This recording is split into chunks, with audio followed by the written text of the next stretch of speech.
What's up, you guys? I think that we should just talk. So in today's video, I'm just gonna talk to you about what is currently going on today when I'm filming this video. I have an update for you guys. One is exciting, I guess, but bittersweet. And I'm also going to kind of clear the air because the last video that I posted, it's titled I Left, is vague, and every video that I have put out talking about Reese's current struggles and my struggle with that have been very vague. And in today's video, I just want to clear the air, maybe kill some rumors that I see circulating around or add to them. That sounds funnier. I'm just kidding. Kinda. I'm also gonna talk to you about what I'm currently going through in my mental health and my battle to remain in recovery, whatever that looks like to me, which is my own business and no one else's. And yes, it has been my choice to share it, but other people's opinion about my recovery and my life choices is none of my business. But I am going to talk to you a little bit about that because I think that it might help someone out there. I'm also going to be talking about what to look for if you think your friend or partner is maybe starting to show signs that they're struggling and they might relapse, or maybe they're in a relapse. Just kind of looking back on how this all started this year, and even before the relapse, there are signs that someone is struggling before the actual relapse starts. Addiction starts and stops with pain, and maybe if you guys can, recognize that someone is struggling because they struggle probably emotionally first and then like the physical relapse happens. I'm going to talk about all of those things today, but please know I am not an expert. I am just a person on the internet sharing my life with you guys, and I'm not a doctor. I don't have a PhD. I'm not a counselor. I don't have any of that stuff. I'm just a person. I'm just a person sharing my life and sharing my experience with you. I'm a person that makes mistakes and is doing her best, Tom. I don't know anyone named Tom. All right. That was a very long intro, I think. I don't know, I've also just been sitting here staring at the wall because I'm trying to think of how to start this video. So, okay, let's kick this thing off.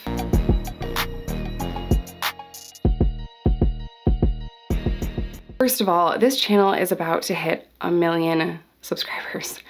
Never in my life did I think that that was gonna happen. I thought 10K was that's so many people. I couldn't wrap my head around hitting 10,000 subscribers. Now that the channel's almost to 1 million, it makes me oh my God, I just started sweating. It makes me so nervous. I never thought that this would happen, and I can't sit here and talk about anything else without saying how much I love and appreciate you guys and how the Ride or Die crew has grown to be massive. I just wanted to share 7 videos with you guys, and oh my gosh, 4 years later, 2 channels later. Are y'all kidding me? You guys have changed my life and showed up for me in ways I can't even, there's no words to quantify how grateful I am and how proud I am of this channel, because I feel as though this is our place. This is our space on the internet where we can share all of these hard things, and my guests that come on share really difficult topics, and I share difficult topics, and we are always met with a ton of support and kindness and love. I've learned so much along the way. I have made many mistakes along the way. Every single video has a mistake in it, if you didn't know. It's fine, everything's fine. So I can't wait to get a 1 million tattoo, but I don't know if I want it to just say 1 million. Maybe I'll do it a 1M somewhere. But I have 3 YouTube tattoos, so I want to do something that is unique for us. Maybe someone can design a tattoo for 1 million. I have a P.O. box now. A parole officer box. Kidding. It is in the description box. If you want to send me some art, I would love it, and maybe I'll get it tattooed. Okay, so update. I found a house. I'm closing on a house, and it is cute, and it is really bittersweet because, I'm buying my own home. I'm a first-time homeowner. I've never bought a house by myself. This is a really big and emotional move for me and my kids and Reese. This was a very hard decision that I don't take lightly. It's a decision that I have agonized over for a long time. Reese and I are human beings who love each other very much, but we have a lot of work to do individually. Maybe somewhere down the road, everything will, will come back together. But right now, I can't think about that. I can't think about that because this is a very difficult and very traumatic thing for me. And in my first video about this, people were very quick to point out oh, really? It's traumatic to have money and buy a house? No, I am beyond grateful that I am able to pay a mortgage. I am unbelievably blessed. That is not the traumatic part. House shopping is fun, right? And I've been responsible with money and I've saved for a long time. And I worked on my credit score. This is super personal, but my credit score was just barely enough to have a home loan, and I'm so grateful for it. I know that I'm blessed. The traumatic thing is to leave our home and for me to be packing up my things and my children's things. It is really hard, you know? I thought that this was going to be our forever home, and that is what is traumatic. I didn't want to leave. I didn't want to leave Reese. I didn't want to go and buy a house and have a life separate from Reese. I don't want to. But I have to, because it is what is in my best interest, my children's best interest. And I do believe that it is in Reese's best interest. This decision has been unbelievably hard. Like, I can't even put that into words. But I'm moving along, you know, I'm taking every single day, one day at a time, and I am, you know, I'm packing up, and I swear, this is, side note, I swear I've been packing for an eternity, and my storage unit only has this much stuff in it. Like, I went there today to bring a small load of stuff over, like a couple of boxes, and I'm like, how is that all that's there? Like, I swear it feels like I've been packing forever. I haven't. I have a lot of stuff, and like, now is the perfect time to downsize. Okay, no one cares. Sorry, moving on. Now there are some like questions that you guys asked me in the last video. You guys asked, why wouldn't Reese leave? How come you and the kids have left? And that's because this is his home. And yes, it was our home too, but Reese has, you know, come back and forth all year long, staying in hotels for months on and off, you know, weeks, a few weeks here, a month there. He's done that all year. He is going through things with his mental health, obviously, and his, you know, substance use disorder, and I want him to be in a place where he feels safe so that he can focus on himself. So because I left, people were very quick to start rumors or speculate and say that Reese kicked me out. No, Reese would never kick me and the kids out. He has not kicked us out. It was my decision to leave, and soon Reese will tell you that himself when he's better. I know that he will. We have talked a little bit about that, not much, because that's not what matters right now, but he does really appreciate all of your love and support on every single video that we've posted this year. He does see the comments, and he is so grateful to have such amazing people reaching out. I mean, we've had tons of emails from people, all kinds of people, people that run recovery centers, or people that are, you know, former military, and just all of these groups of people are, you know, hitting the inbox all the time and commenting all the time, and that love and support does not go unnoticed. I promise you. But yeah, why is Reese staying and we're leaving? Because I decided that. That was my decision. I want him to be in a space where he feels safe and he is comfortable so that he can focus on getting better. I've made a lot of mistakes, like in my life. Obviously, this entire channel is my mistakes. But I've made a lot of mistakes dealing with someone that I am in love with, my partner, the father of my kids, dealing with him struggling with a relapse and him struggling in addiction. And I, you know, made a lot of bad decisions throughout this year. One of them being I started drinking really heavily. I was honest about that and made a video, but I haven't really updated you guys.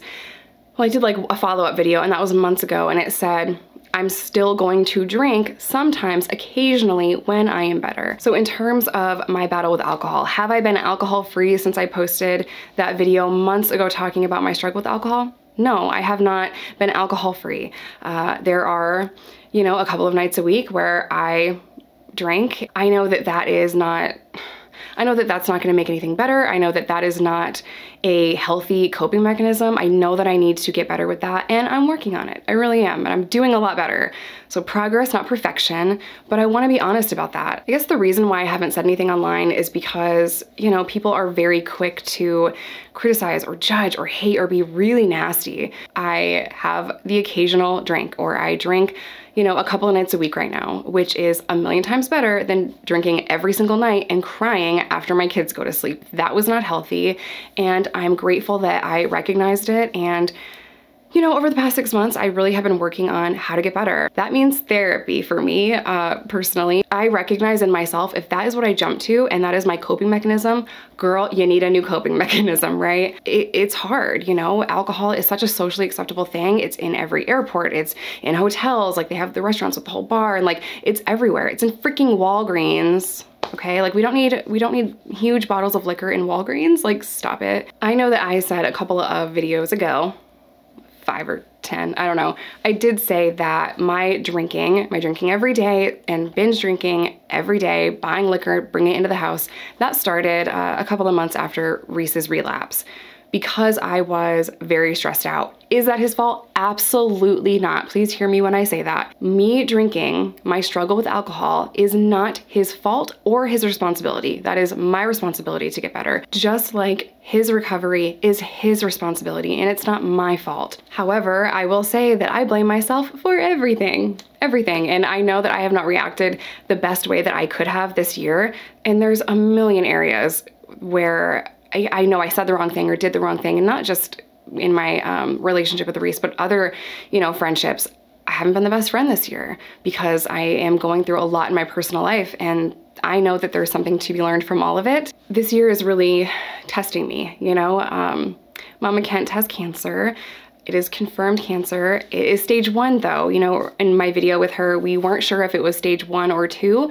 At first they were leaning more towards stage 2, but we're stage 1. So that is good news. And like I've said a million times, we're gonna kick cancer's ass, and I'll keep you guys updated on that. Hopefully I will see her in person soon. Restruggling and me leaving and buying a house, that is really hard. To back it up, the beginning of the year in May, we were supposed to get married. I canceled a massive wedding and lost a ton of money, but I recognized that he needed help. And at first I thought, we can postpone this for a year, it's just a year and he'll get better and then we'll get married next year. We'll get married in 2023. Well, that probably can't happen, right? We need a lot more time than a year to heal and work on ourselves individually, and then hopefully together work on a lot of stuff and family counseling and all that stuff. Now, October 2022, my dream wedding is like never. Alone in the desert with like 6 people, that sounds a million times better than a big ass wedding in Chicago. Like, no, it was so overwhelming and so stressful, and like, it's a relief that we're not dealing with that, but it's also like, damn, man, damn. Also, I might set my wedding dress on fire. Is that petty? I feel like I'll feel better if I just set it on fire. So if you have a partner or a friend that is maybe struggling with addiction, or maybe they are kind of on the line from, kind of struggling in their personal life, and you can see that something's not quite right and you're afraid that they might relapse, some of the signs that I would say personally, not as an expert at all, just a chick on the internet, definitely don't use me as your only resource for advice ever. But I started to see him, pull back and struggle, and we were struggling in our relationship. And last year we filmed a video titled We Broke Up, and we did, and we tried really hard to make that work last year. And I thought that it was gonna be good.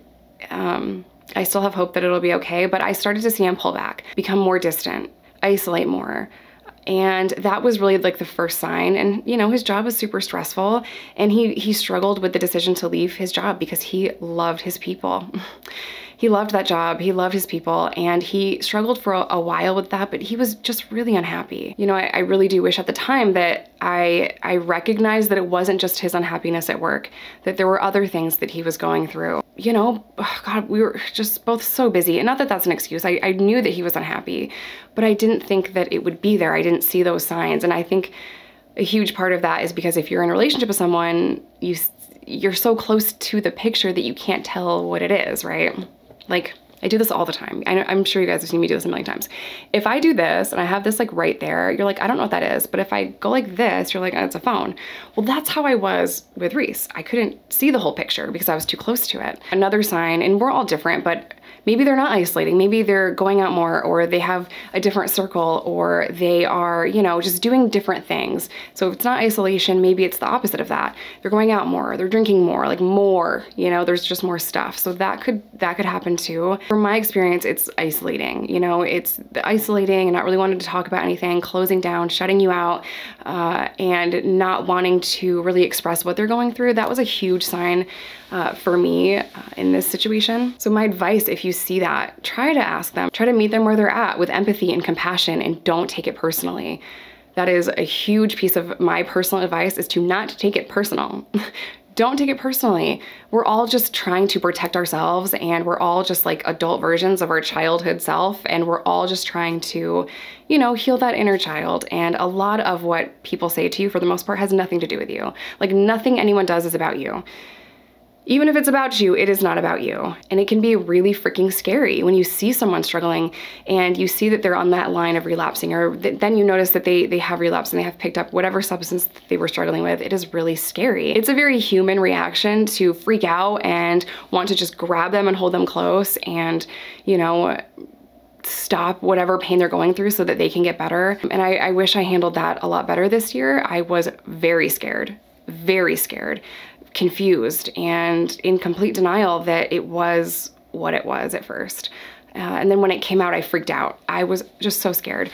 But you have to think about it like sand. If you hold sand in your hand and you squeeze it really hard, it's gonna seep through your fingers. But if you hold that sand gently in your hand, it's gonna just sit in your palm.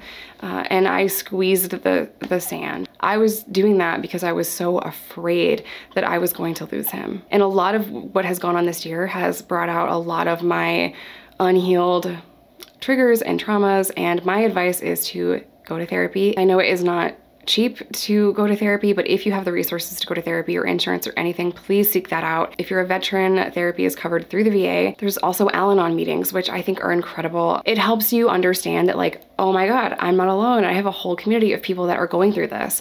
Al-Anon is an incredible resource, and there should be an Al-Anon meeting in your town or close to you. If you are struggling in active addiction, I'm a partner with Groups Recover. They are both online and in-person treatment program. They're 420 friendly. They believe in harm reduction, and they're an incredible team of people. They specialize in opioid addiction, and we are available in a bunch of states now, and we're expanding all the time, so I always leave my map with them.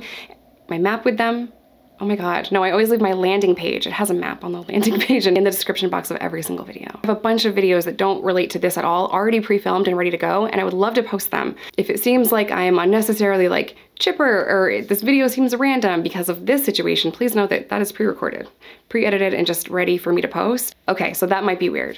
But I'm gonna end today's video here. I probably forgot to say a bunch of stuff. I love you guys and I appreciate you so freaking much. And I will keep you guys updated. I will see you guys in my next one.